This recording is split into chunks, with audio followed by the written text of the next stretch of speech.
Welcome to Vegan Business Talk with Katrina Fox, author of Vegan Ventures, Start and Grow an Ethical Business.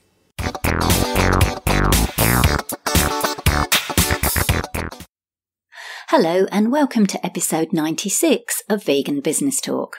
I'm Katrina Fox, journalist, author and PR consultant and founder of Vegan Business Media, a content, events and training platform providing PR and marketing strategies for vegan business owners and entrepreneurs.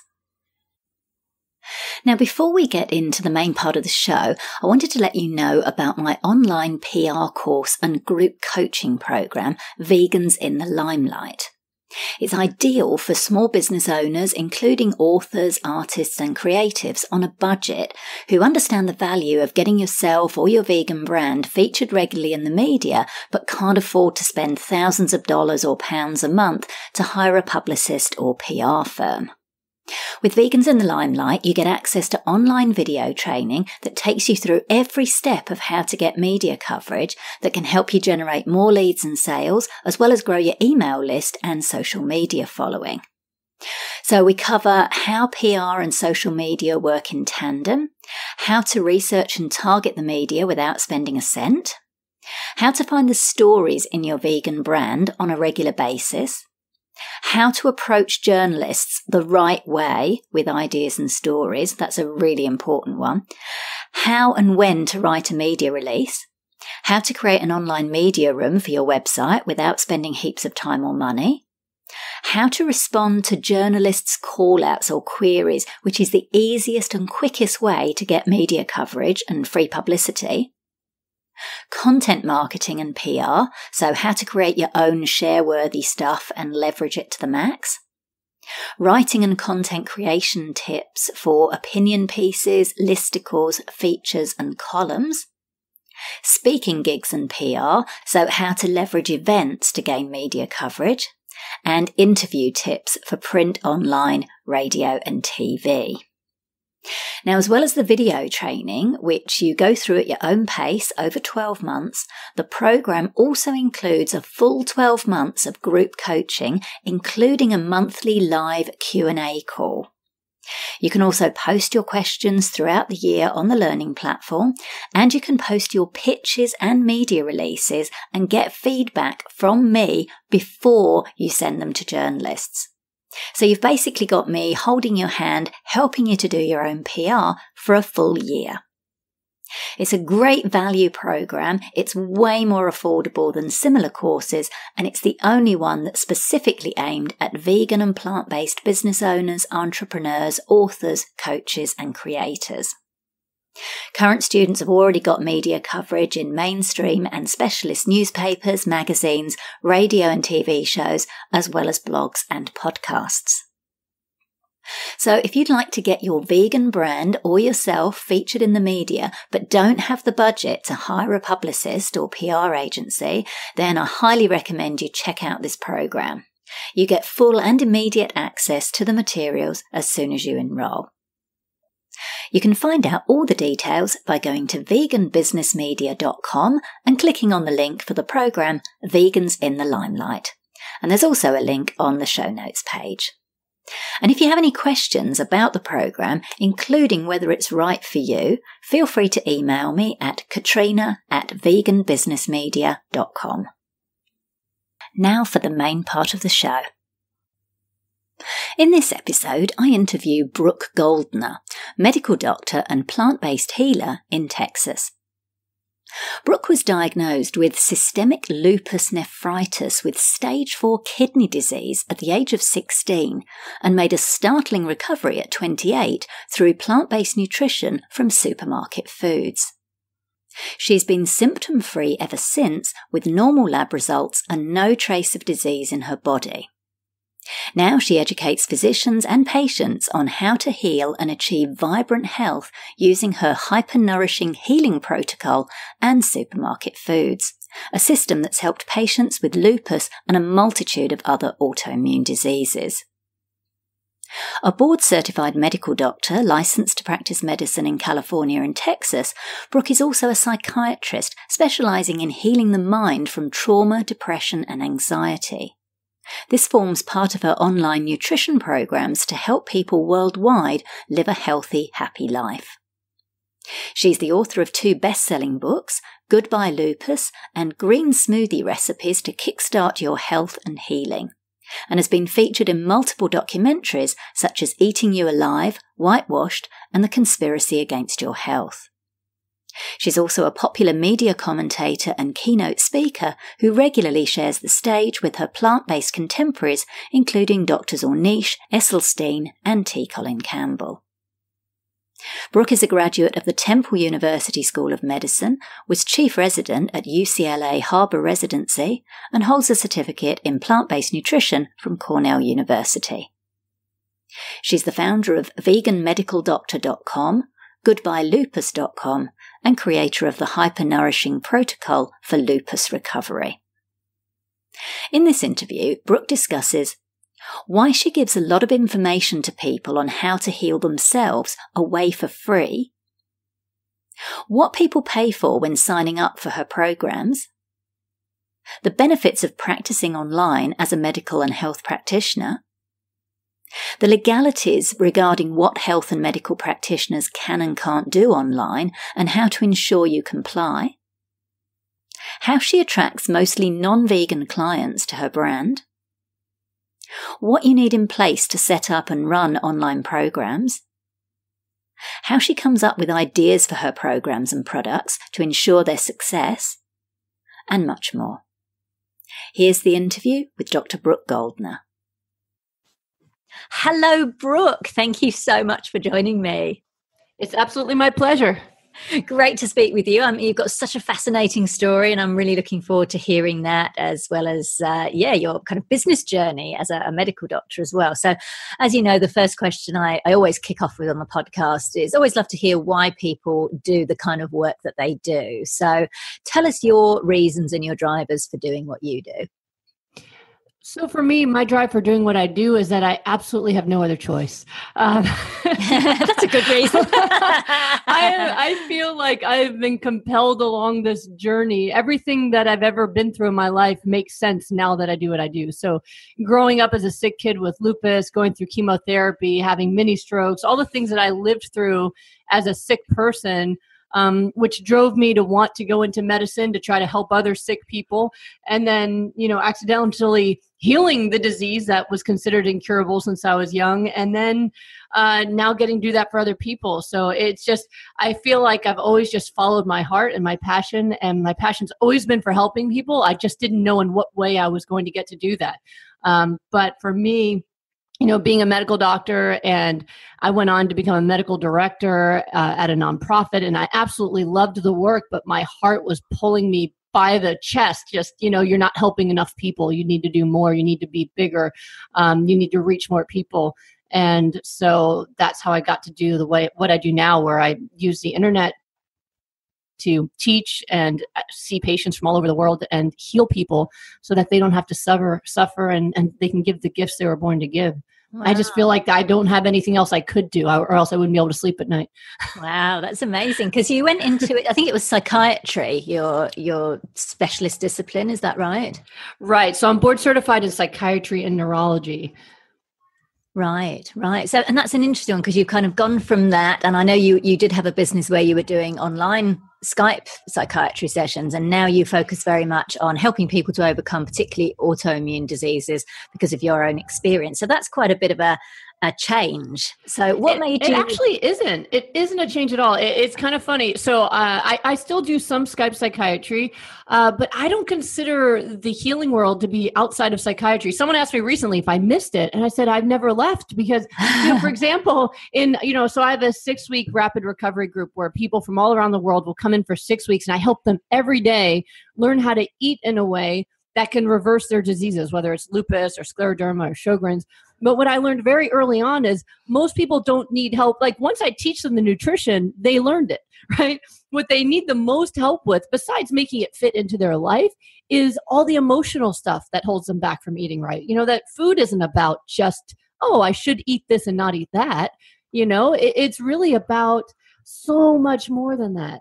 And so for a lot of people, they've got depression or anxiety, or they've got, nobody in their life supports them. Their husbands want steak at night and they're trying to drink green smoothies, there's so much emotional aspects to food, and then they have to go through detox and they have to stay motivated. And so I spend a lot of my time in my healing programs really helping people stay focused and centered and inspired and encouraged, which is all what I trained to do.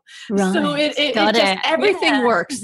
That makes sense now that you've said that. Yeah, I guess as I was thinking, you've gone from kind of, I guess, working, like you say, as a medical director, having a job, to now kind of running your own business, which I guess that could be a bit of a change. So can you tell us a little bit, and you mentioned you do some Skype psychiatry sessions, and you've also got your own online programs. What were some of your key challenges when you, say, first starting up the Skype psychiatrist business, and then the one, and also with the one that you're focusing on now? So when I first wanted to go online with a medical practice, it actually wasn't done yet. Nowadays, people have heard of telemedicine. It's something that's actually covered by insurance. But when my husband first approached me, so my husband originally trained in computer science, and before he went into the health world himself, and now he's very well known for, in the vegan world for fitness and health. But he was the one who kept telling me, we need to use the internet. You need to get out there online. And I said, you can't do medical work online. Like, that's not what, you have to have a practice. You have to have an office. And he goes, you're thinking small. Let's do this. So I started investigating, well, can I do this? And is it HIPAA compliant? Is it, all this stuff? And everything I found out was, well, actually HIPAA, which are the privacy laws in America, those were written before there was internet. So therefore, there's really not about it, but nothing to really give us a lot of rules or how we should do it. So I worked with my malpractice insurance company, and we figured out, what papers I had to fill out. So that was really important for me, was figuring out the legality of it, make sure that I'm protected, make sure my insurance company will cover me. And so that's something that, I had to put into place, and all that paperwork and everything. And then it really, became exciting. Was, well, now that I'm limitless, what can I do? Well, I found out very quickly, I'm not limitless. When you're practicing medicine, internationally, I can do it no problem. In the United States, you have to be licensed by state. So I can practice medicine with someone who's in a state where I'm licensed, so California or Texas. And everywhere else, I can act as their nutrition consultant, but I can't give them medical advice. So they also have to be able to sign the paperwork saying they have their own doctor, but I'm the one that's running their nutrition program, so that I can do that. So there was a lot of the legality stuff involved with bringing the medical practice onto the internet that wouldn't be involved probably in most businesses. So that's how I come around. I have lawyers that help me out to make sure that with the nutrition business that I'm with, I'm not doing anything that I shouldn't be, and everybody knows it. Although they do try to get me to, give them medical advice, they still try to sneak me questions like, all right, if it were you or me alone in a room and I was your sister, what would you tell me? I can. Right. That's interesting, isn't it? That you can treat people as a psychiatrist or as a medical doctor internationally, but not within the US. How bizarre is that? But I think that's an interesting one. It's an important one, I think, particularly because now, we're seeing kind of more people like, nutritionists and medical doctors kind of doing the kind of work that you're doing, not exactly the kind, but going online and having their own programs, and just making really sure that, they are doing obviously everything within the bounds of their legality. So you've mentioned that you work with lawyers and stuff. So with the vegan medical doctor, so you can pronounce that you can get the authority of being a medical doctor, but you're not allowed to give medical advice, but you can give nutrition advice. Is that right, in your online programs? If it's out of state, then yes. So I can't turn off the fact that I'm a medical doctor, that I have the knowledge that I have, but I draw the line at, I can't make recommendations about your medical care. So you work with your doctor on tapering your meds as you don't need them anymore. I'm going to work on helping you get so nourished and healthy that you don't need them anymore. So that's the difference versus someone who's, let's say, in California, where I could say, you know what, it sounds like it's time for you to taper your medicine or something like that, because I'm legally allowed to do that. So I have to tiptoe that line. Yeah. But internationally, it's not an issue, which is really interesting. Yeah. Got it. What about because some professionals might say it's great kind of doing that sort of stuff online, but there's certain things you can learn about by people by physically examining them, like, looking at their eyes and doing physical exams. So do you kind of do what you do within the bounds of kind of online, and then recommend if they need to go for a test and, be looked at by a doctor in person? What I do online is something that doesn't actually require physical exam. So if I'm practicing psychiatry, then usually that person is going to get their physical exams done by their primary care doctor. And then through conversation, you would notice, hey, you know what, your symptoms, you're saying you have depression, but depression can be a symptom of hypothyroid, and you actually have a lot of symptoms of hypothyroid. So I think we should test for that. But I don't need to do the exam for that. I understand by talking to people. So with psychiatry, we do most of our work through conversation. So that's actually a really great fit. And then for the nutrition work also, I'm not a rheumatologist. So they go to their rheumatologist and they get all their tests done, or if they have MS, they're going to a neurologist, they're getting all their tests done. I'm able to see their tests. I'm able to see their labs. And what I'm helping them do is nourish their cells and help them with what they're eating. So as long as they have their doctor following them, it works really well. And I've been running these nutrition programs for healing for over 10 years. And it's worked out really, really well. And what's been the feedback from other, say, non-vegan or non-plant-based medical professionals, doctors particularly, to the work that you do? Like, do you find the majority of them are on board with it and happy to kind of work with you or support their patients working with you as well? The reactions from other doctors to the work I do has been very varied. So when I first started doing it, it was very much unanimous of that can't be real because we didn't learn it in medical school, which, when I healed from lupus, it was a complete accident, and I was an intern, which means I had just graduated medical school. I was finally starting my residency, and I was, 4 years away from being out working by myself in the world, and suddenly I heal from an incurable disease. And I didn't think I was cured because I had just graduated medical school. And so I already knew that diet had nothing to do with disease, or I would have learned it, right? So even I was kind of thick-headed when it happened because, that just wasn't a possibility. So it never entered my mind. And then after I had my first child and realized, lupus has not come back and it's not going to, that's when my husband and I went, okay, what did we do? And then we realized all we did was change my diet. And that's when we got into really researching and understanding the cellular biology of, cellular function and healing and the immune system. So even for me, that was tough. But when I first started, definitely people were self-referring and their doctors were saying, that's not going to happen. Nowadays, like I said, it's been quite a number of years. Nowadays, I get a lot of referrals from doctors, which is wonderful. Not always from the rheumatologist. I had one client who her rheumatologist said there's nothing they can do but meds. And then her appendix burst and she ended up getting emergency surgery for her appendix. And the surgeon who took out her appendix gave her my information. Oh, wow. Oh. So, it's happening a lot like that, or the nurse gives them my information or something like that. So for the ones who know about me, they're really excited. And I've had a lot of people tell me my doctor has taken all my labs and they can't wait to see what happens. And then the ones that don't know, it's kind of like what Kim Williams said. He was head of the American Cardiology Association. Yeah, I met him at the weekend. I emceed an event he was at just a few weeks, literally last weekend. Very sweet guy. Yeah. And so what he's known for saying is that cardiologists are either vegan or they haven't read the research, right? Well, it's kind of like that. So the ones who know are really excited and they know about me. And the ones who don't know will usually, there's a division. Some will say there's no evidence that nutrition has any effect on autoimmune disease. And others will say, I have never seen it help anybody, but I'm open to what you're doing. Cool. So Some are open, some are not. But it's, even when it works, what fascinates me as a psychiatrist, are the reactions of the doctors after they heal. So I have some doctors who have an appropriate response that says, what did you do? What was that book you read? Let me, they get interested. And then that's what I hope will happen. I always tell patients, stay with your doctor if they don't believe, because they need to, because there's thousands of people getting their care that they could be saving. So the appropriate response that I hope for is, tell me more about what you did. Give me Dr. Goldner's number, something like that. But I've had some that respond with too much of the time. My clients hear their doctors say, whatever you're doing, just keep doing it. And that's really frustrating. I just had that happen. I had a client who had end-stage kidney failure from lupus. She had 14% kidney function left, and she was on the transplant list. And her doctor told her, her nephrologist told her, there's nothing that will help you now. You are getting a kidney transplant. And she said, great, I have nothing to lose. I'm joining the 6-week group. And so she joined my group, and her kidney function went up 2% every week. And when she graduated at 6 weeks, it was 27%, which means she no longer needs a kidney transplant. Wow. And so her doctor said, this is a miracle. I've never seen anything like it. And whatever you're doing, keep doing it. And I right.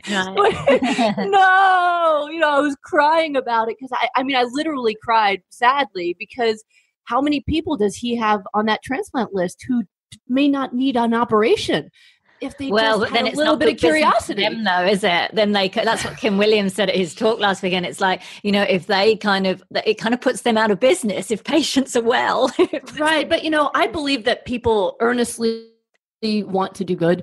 I also know that it's hard for us to accept information that goes against our personal best interest. Sure. So there might be a little bit of an unconscious desire not to hear it, or a defensiveness that if it mattered, I would have known, which I think a lot of doctors go through. I mean, we go through difficult, arduous, expensive training just to find out that you can help people more with kale than chemo. That's a tough one, right? Yeah, so it's really hard. And then I had one woman recently, I healed her of lupus and Sjogren's in 4 weeks while pregnant. It was crazy. I mean, I was sweating. We were pedal to the metal. She had her C-section was coming up, and she was able to reverse it. And her doctor said, yes, it's gone. Your labs are normal again, but you should just stay on your medicine because lupus doesn't really go away. So probably it'll just come back if you go off your meds. And I went, okay, that's kind of wacky. So in that instance, I said, she's like, maybe you should talk to another doctor. And she went to a new doctor who agreed with me, that she should come off her meds. Yeah. But the new doctor said it's because she never had lupus or Sjogren's, because if you had it, it's incurable. So therefore, if it's gone, that must mean that you never had it. Exactly. And I almost passed out with that logic. I know. So leading on from that, Brooke, so what percentage would you say of your clients, because you've got obviously the URL, Vegan Medical Doctor, and what percentage of your clients do you think come to see you who are actually vegan and seek you out because of that, versus those who just want your expertise in helping them overcome their autoimmune diseases? I think at this point, maybe only 30% or less of my clients are already vegan. Oh. Most of them come to, So most of the people who come to me have very serious autoimmune disease, and they're desperate to get better, and they're even willing to do something as awful as go vegan if it will help them. So, and I mean that, sarcastically, because I love being vegan. I think it's the most beautiful experience that I've ever had. But for a lot of people, they'll do whatever it takes. And so they're coming to me for that reason, because they want the results that they know I can give them, and they're willing to do the diet to get that result. I do have maybe 25% or so of clients who come to me who are already vegan, because a lot of people are doing the vegan diet, but it's not as nourishing as it needs to be. So they got rid of inflammatory foods like meat and dairy, but they're still eating processed foods, or they're not eating enough raw foods or omega-3s or other things. And so I'm really good at helping them take an okay vegan diet and turn it into a really nourishing one that'll reverse disease. And so those folks find me as well. Got it. So you run online programs, so you're able to actually, like you said, reach a lot more people. What are some of the challenges involved in setting up and running online programs? Ooh, challenges to online programs. Well, I think information delivery is really important. I've gotten better and better at that over time. I use a lot of video to connect with people, a lot of live. I've been focusing on Facebook because most people know how to use it. And it's much easier than coming up with my own website version of things that people need to learn. But I think content delivery is important, and also their ability to communicate with you and be able to get the kind of information they need back from you. Making sure that I have complete records from everybody and that I have all their releases signed. So the paperwork side of it and the nitty gritty, that's the side I don't like, but I think is super important to get yourself started so you actually know the people coming in that you're treating and that you're helping. And the rest of it I find fun. The content delivery, I love that. So and so do you use what's called the Ascension Model, where you do like some free stuff? So maybe you get on a Facebook Live and maybe do a Q&A or something so that people get to know you, and then they sign up for your paid programs? I don't know that I'd call it an Ascension model, but similarly, I do have a lot of stuff that I do for free. And the reason I do that is because my husband and I both, if you know us online, you know that we teach everything that we know for free, 100%. So nobody has to pay us to find out our secrets. We put them all out there for free, because for us, I never want someone to lose their life because they just didn't have the secret and they didn't have, $15 to buy a book. I want everyone to have that. My husband says I don't want anyone to lose their wife because they didn't have the information. So for us, we give that information away for free because we need to. We need to know that everyone who needs to have this information can have it. And if you go on the internet and you look up diet for autoimmune disease, you can find so many different people saying different things. And I've had people come to me in almost dead multiple times from being on a paleo diet and drinking bone broth all day, and their kidneys failed, and and it's just, they can die from the wrong information. So I have to do that. And so the only reason that people will hire me is because they want me personally to oversee their program and help them through it. But I give it away for free because I'm compelled to, just like I'm compelled to do this work. I just want people to have that information. And so, for example, I have free classes that I do usually about every 2 months. My next classes are coming up January 21st through the 28th. And so I teach the 6 steps to healing with supermarket foods. And I also do a case studies presentation where I introduce people to many, many people that I've helped heal their diseases and exactly how they did it, so that anybody watching can repeat what they did at home. And I get messages every day from people who've healed themselves just from my free classes. And I love it. I'm so happy. Right. And from there, yes, if people want the home study version, Goodbye Lupus is on Amazon, and I have a green smoothie book, and I have a recipe book that's coming out soon because people are just bugging me for more recipes. They go, great, we got the smoothies. What about some meals? We want to chew things. And I go, okay, I'm working on it. So that should be coming out this year. So for people who want that in their hand, very low cost to get a book on Amazon, and then what people pay for is my time. So I do Skype consultations. So sometimes people just want to meet with me for an hour, and we go over what they're doing and come up with their own personalized plan that deals with their personal issues around food or their lifestyle. Or for the people who really just they need to get to the finish line. Their organs are failing, like the one with kidney failure. I had someone recently who had brain lupus, who was having seizures every day from brain lupus. People who just are tired of being sick, and they're willing to do whatever I say for 6 weeks, even if it's hard, because my 6-week program is a rapid recovery program. It's all raw. It's all hyper nourishing foods. And I ride their butts every day to make sure. I mean, I inspire them every day. That's what I meant. So that's the difference. So you're giving away the free content, and then the paid stuff, what they're actually paying you for, like you said, is a more personalized experience where they've it's support. Yeah, because for some people, like I said, they can take the information and heal themselves. Perfect. I'm so happy. Yeah. But for many people, it's just not enough. They need it either personalized because they have gut issues or other problems, or they need me there every day to hold their hands because this is hard and life is hard, and so that's my favorite thing to do as a group, because it's like a family. It's beautiful to help people heal and let them experience it all together and watch each other. It's amazing. So that's that's what people pay. So that's a group program. And then do you do any one-on-ones as well?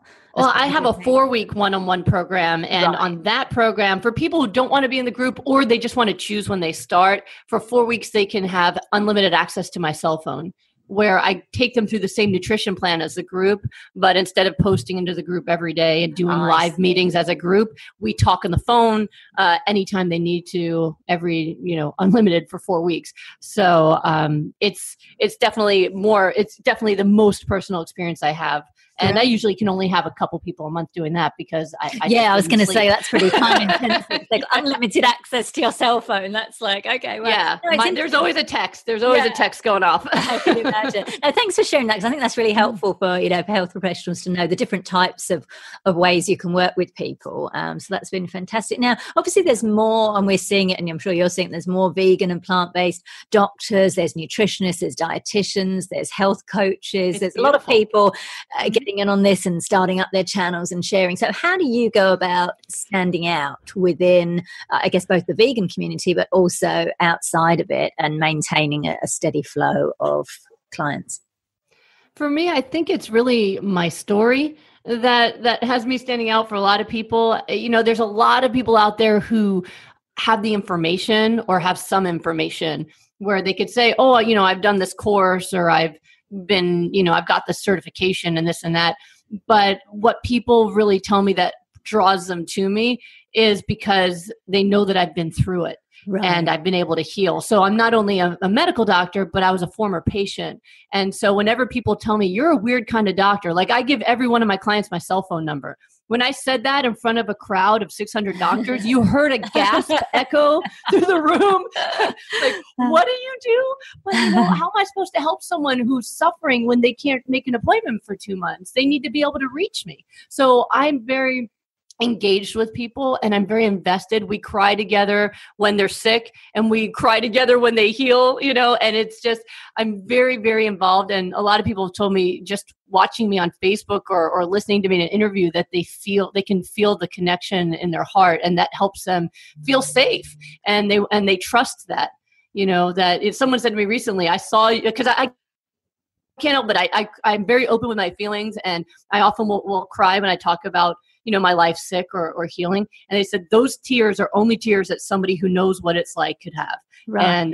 And that's a connection that we have. And so I think, whenever I meet someone or talk to someone who's sick, I can connect with them in that deep way about what it's like to be on the other side of the white coat.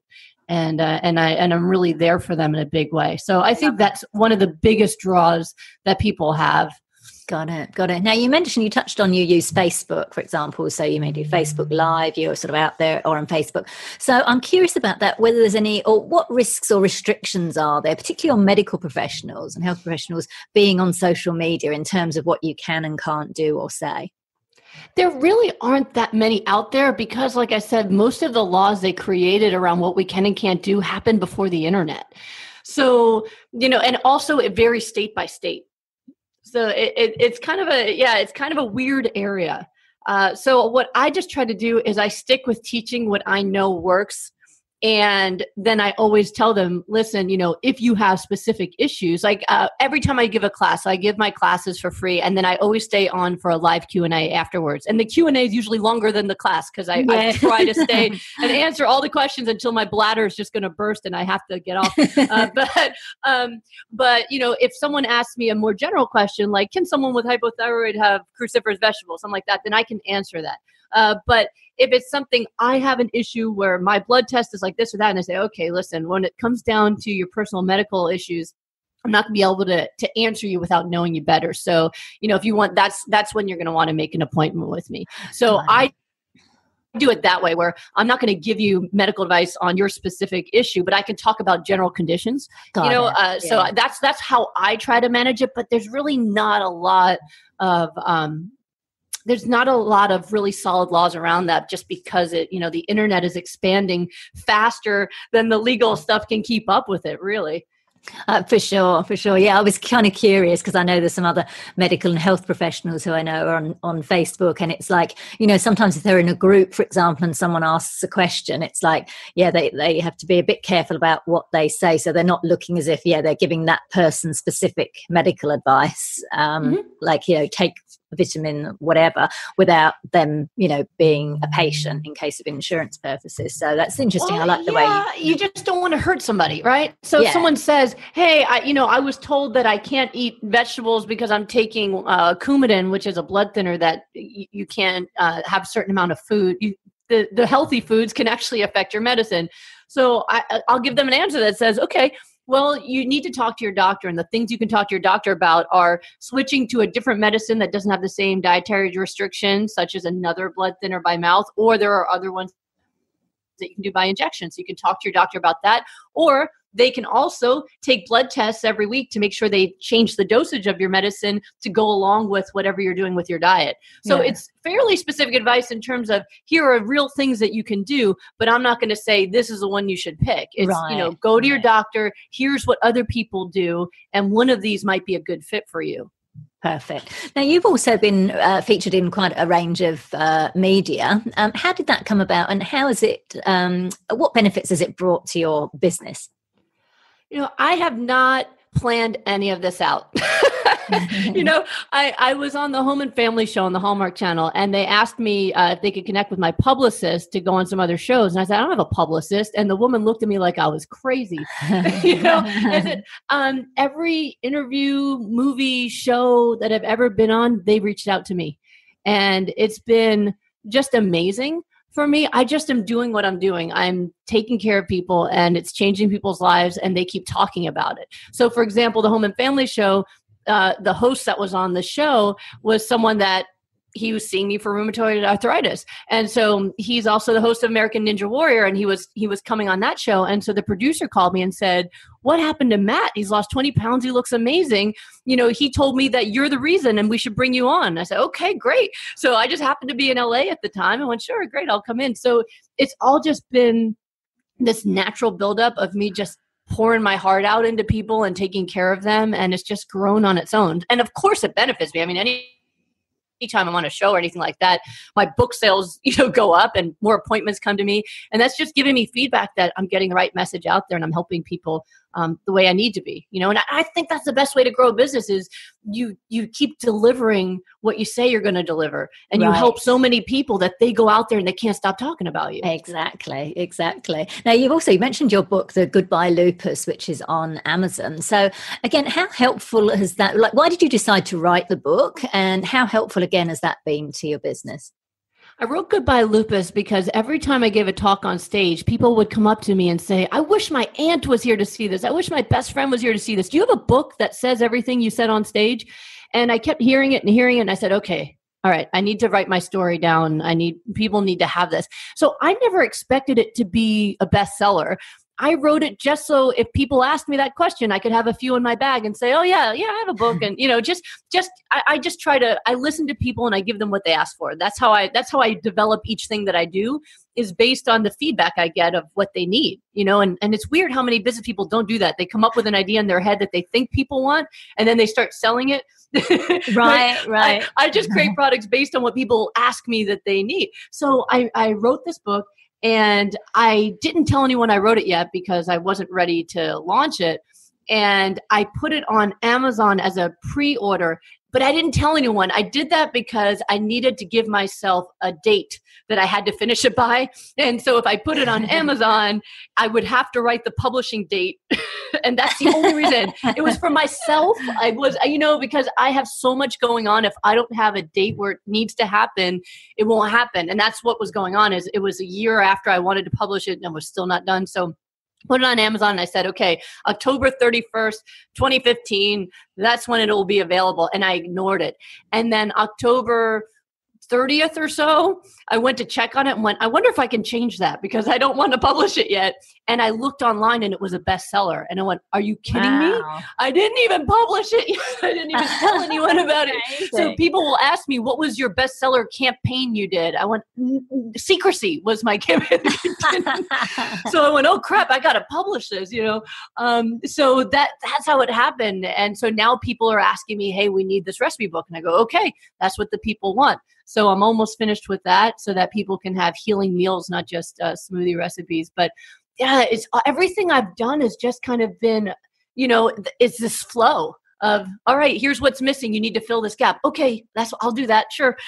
Yeah, no, I love that advice about, listening to what people want and then coming up with a solution. Then it becomes a no-brainer, which is fantastic. So just wrapping up on the final couple of questions. So in terms of, for other, I guess, maybe new health professionals who are sort of, just kind of wanting to set up in private practice. What's your thoughts on what are some of the key things they need to take into account? Private practice in a building or private practice through the internet? Either. Just launching their own business, a health professional, a medical professional actually launching their own business rather than, say, joining somewhere and having a job. So, yeah, more from the kind of running your own business. It's a very difficult decision, because when you have a separate job, they hire you somewhere. So, for example, I had my medical director job. It's really nice because you do have to show up on the hours that they say, but you get a really nice paycheck right off the bat. And you just have to kind of follow their rules. So that part's nice. I actually did both at once. I was medical director, and then I started a private practice with someone who already had a practice, which I really recommend because private practice is very different from residency, from working for somebody else. I mean, the papers you need to have and all the systems you have in place, it's really complicated. So I found somebody, actually he found me, somebody recommended me to him that was looking for a partner. And I joined his practice and he taught me all the ropes, and he would send me patients because that's the reason he wanted a partner, was he wanted someone to start taking on patients as well because he was so booked up. And so it was a really nice way to get introduced to exactly how a practice runs, and also start having some salary right off the bat because you got somebody who's feeding you patients as well. So I really thought that was a great way to start both of those things, having my full-time job and then also being a part of someone else's practice so I could learn the ropes. I think so many people jump into their own business and they've got no other income stream, and that's really scary. Yeah, and stressful as well. Yes. Become a bit kind of desperate, and patients or clients can sometimes pick up on that. Well, I think that's a big issue you just said, because I think you never want to be pressuring someone to buy something because you need them to, because what they're buying should be about what they need, not about you. And it's one of the things, when I have my own event, for example, so my husband and I sometimes will have Amazing Health and Fitness event or Amazing Health Mastery. We make sure that the ticket sales pay for the room so that when we walk onto the stage, everything's paid for. So now we're just going to give from our hearts, and that's it. And if somebody wants to buy more services after seeing us on stage, beautiful, we're going to help them so much. And if not one person buys something, beautiful, we gave from our hearts and it's going to be great. And of course they still do, because when you give on that level, they want more of you. But I have so many folks that, they'll invite me to speak at their events and they're already in the hole before we get there, because they paid for everything up front and they're hoping that they're going to make enough sales to pay for it afterwards, or else they lost money. And that breaks my heart, because people who are doing that kind of stuff, I don't want them to lose money. I want them to be super successful because they're helping spread the word. But people do business backwards. They that's why I love watching that shark, the shark show. What do you call it? Shark Tank? Yeah. All these people who spent their whole life savings on an idea that they don't know if anyone actually wants it. I know. There's some horror stories out there, like people sell it. They're like, how are you funding this? Oh, I sold my house. And we're like, why didn't you find out if people want it first? Yeah. Fantastic. So that's wonderful. Final question then, Brooke. So what's your long-term vision then, both for yourself, I guess your personal brand, Brooke Goldner, and your business? For me, the vision is just, I want from the bottom of my heart to help people all over the world live their gift. And I feel like that's my purpose. I think my purpose is helping other people live theirs.